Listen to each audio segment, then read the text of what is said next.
Have you ever had one of those moments where you have these huge, amazing ideas in your head? Your hopes, your career plans, but when you try to say them in English, they just kind of shrink? Well, today, we're going to fix that.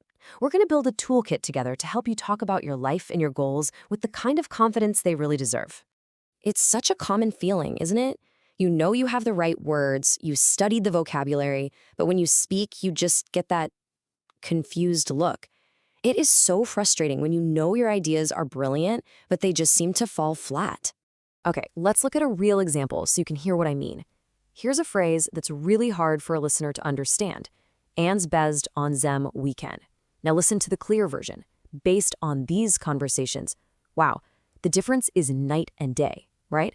The first one is like a locked door. It forces the listener to work hard just to figure out what you're saying. The second one, it's an open door. Your idea walks right through. That's the power we're after. And that leads us right into our first big idea. We spend so much time worrying about complex grammar and memorizing vocabulary lists, but honestly, if your pronunciation isn't solid, the whole message can just fall apart. Think of pronunciation as the foundation of everything you say. So, what do we actually mean by good pronunciation? Well, it really boils down to three main things. First up, the individual sounds themselves, saying them instead of them, for instance. Second, you've got word stress and rhythm, which is what gives your English that natural musical flow. And finally, there's intonation, the rise and fall of your voice. That's the music that tells your listener what's really important. So here's the key idea. Working on these skills isn't just about sounding perfect. It's about making sure that when you speak, your ideas land. It's about making sure your voice gets the attention it deserves. Because remember, the goal isn't perfection, it's all about connection. All right, so we've got our foundation. Where do we start building? Let's start with something we all have to do pretty much all the time, talking about our work. I mean, it's one of the first things people ask about, right? So it's the perfect place to practice and build that solid confidence. You don't need a complicated script. A simple 3-step framework can make your answers so much better. Step 1, just state the role. My sister is an admin assistant. Step 2, describe what she actually does. She organizes meetings, takes notes, that kind of thing. And step 3, share how she feels about it. It's a desk job, and she'd really rather be working outdoors. See? Simple, structured, and super clear. Now, let's hear what that sounds like when you put it all together in a natural conversation. This isn't just a list of facts, is it? It tells a little story, it gives you the real feeling, it just pays the bills, and then it shares the dream. She'd much rather be working in a gardening center. That's a real narrative, not just a job description. And of course, as you get more comfortable with the structure, you can start expanding your vocabulary. Knowing the right terms for different industries, whether it's hospitality, retail, or healthcare, just gives you that extra layer of precision and makes you sound that much more authoritative. Okay, so we've got the present day covered. Now, let's level up. It's time to talk about the future, about how to put your biggest ambitions and your wildest dreams into words. And for this, we have a couple of great tools.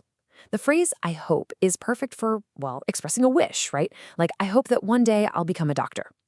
But I'd like is a little different. It states a clear desire. I'd like to be an architect one day. It's a subtle difference, but using them correctly adds so much nuance to your speech. Now let's listen to this in action. The speaker says, I would like a job with a lot of flexibility. They're stating a clear preference. And did you catch that great phrase at the end? It's more or less defined. I love that. It's a fantastic way to show that you're thoughtful and fluent, even if you don't have everything figured out just yet. And here is where the real magic happens. You start combining these structures. You start with your preference, I'd like to work in hospitality, and then you connect it to your reason, because it will allow me to travel. Just like that, you've gone from a simple sentence to a really compelling vision of your future. All right, for our final skill today, let's talk about giving advice. This is such a great way to show off your English skills because it requires you to organize your thoughts clearly and to be persuasive.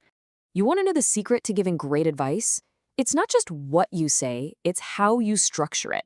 Using these little signpost words like first of all, then, next, it's like you're leaving a trail of breadcrumbs for your listener. It makes your advice super easy to follow and honestly almost impossible to forget. And if you really want to make your advice hit home, level up your verbs. Instead of always saying, they should do this, try something more powerful.